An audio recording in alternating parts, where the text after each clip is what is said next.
Canadian media is all funded by Justin Trudeau now and the Liberals. If you watch Canadian mainstream media, you're just going to think, oh wow, Justin Trudeau is taking it to foreign interference or whatever it is they tell you. But the vast majority of Canadians are incredibly fed up with this government. In Canada, this hasn't really hit the news yet because this comes out on Thanksgiving. Canadian Thanksgiving is when this drops, so it's a long weekend.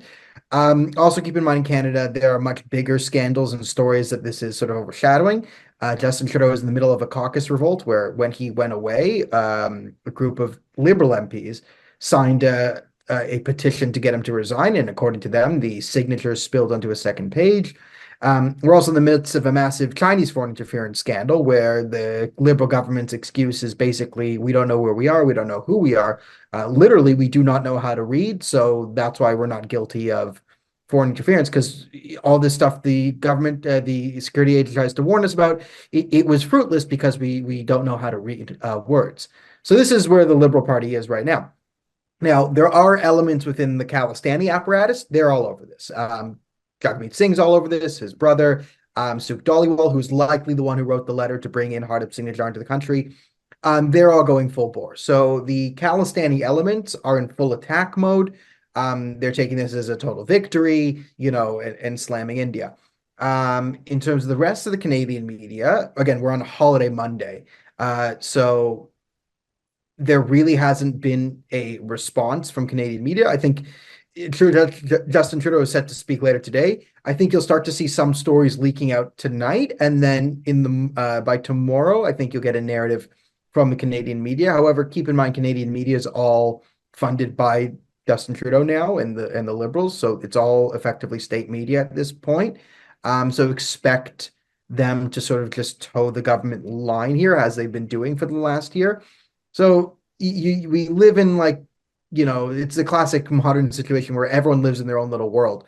So if you're a Khalistani extremist, you're very happy. If you watch Canadian mainstream media, you're just going to think, oh wow, Justin Trudeau is taking it to foreign interference or whatever it is they tell you. But the vast majority of Canadians are incredibly fed up with this government, don't believe the institutions, don't see the media as credible, doesn't see Justin Trudeau as credible. So many Canadians will just look at this, shrug their shoulders, and probably even side with India, because I mean, effectively, India came out and is like, one step away from saying Justin Trudeau is running a state sponsorship of terrorism, and this wouldn't be too out of bounds from what you'd hear at a lot of family dinners on Canadian Thanksgiving in certain parts of the country. Right. Daniel, we have seen incidents in the past where Canada has observed moment of silence for Khalistani terrorists, Bab's temple being defaced by Khalistani slogans and graffitis, threats issued to Indian diplomats, and even a float in a parade showing assassination of the Indian Prime Minister. And India has repeatedly asked Canada to take actions, but it has failed. So how do you see this policy by Trudeau of giving space to such extremism and avoiding the safety of Indian diplomats? Well, I mean, this is part of this problem is not just reserved for Indian diplomats. A lot of Canadians feel this way. So, I mean, you might have seen the nickname in the UK, two-tier Keir for Keir Starmer. And this has been the mentality in Canada for a while. It's pretty clear that there's a two-tier justice system, two-tier social system, and the most violent and anti-Canadian among us get the most preferential treatment. So every week in Toronto, where I'm from, there is a Charlottesville type situation where jihadists march through our streets. They openly call for the murder of all Jews, ethnic cleansing, right? I've covered this. I've been told to go back to Europe and all this different stuff.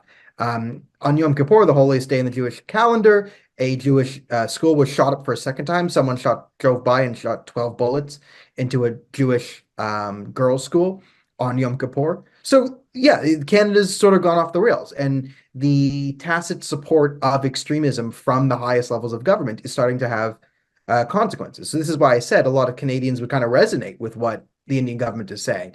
Jewish Canadians don't feel safe. Hindu Canadians don't feel safe. Christian Canadians don't feel safe. Their churches have been burned. Over 100 churches where Christian Nation have been vandalized in the last few years, stemming from a lie about residential school mass graves that was pushed again by Justin Trudeau. So the problems that the Indian diaspora is facing here in Canada, and I guess the country India writ large, is very indicative of the problems that a lot of Canadians feel like they're facing, where they're pro Canada, they're law abiding citizens, they love the country, but they're being treated like they're criminals. On the other hand, you have criminals who hate the country, who are quite literally burning it down live on TV and are getting away scot-free. So of course the Khalistanis feel emboldened enough to make floats about Indira Gandhi and threaten to kill Indian ministers and threaten to burn things down because they've gotten away with it for so many years. And now every day you can look into Canada and you can see a mob calling for targeted violence against an identifiable group and getting away with it scot-free.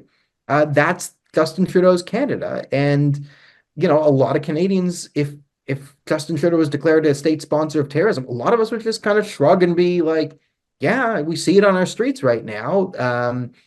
Justin Trudeau has consistently sided with the Islamic Republic of Iran, even after they murdered Canadian citizens. Is incredibly hostile towards India, incredibly hostile towards Israel. And it has consequences. It has consequences in foreign policy, and you're seeing that from India, where diplomats are being kicked out and potentially hundreds of millions, billions of dollars of trade is being threatened. And there's domestic consequences. And you can see that on the streets. If you walk down Canadian streets, they are not safe. They are, you might run into a violent mob just cruising through the streets. Will they burn things down? Will they just yell and scream? No one really knows, but the country is highly unstable these days. Right. Daniel, where do you think that this latest development would lead to the ties between the two countries, India and Canada, which is already strained since Justin Trudeau made certain remarks last year against the Indian Prime Minister? I would say this state of Canadian-Indian relationships would be a cryostasis right now, right? I think the Indians have kind of just put Canada in a cryopod, essentially effectively dead until we get a new government. They don't. I don't think they see Justin Trudeau as a reasonable actor. I don't think he is when it comes to India. Especially if he's propped up by Jagmeet Singh, who's openly hostile.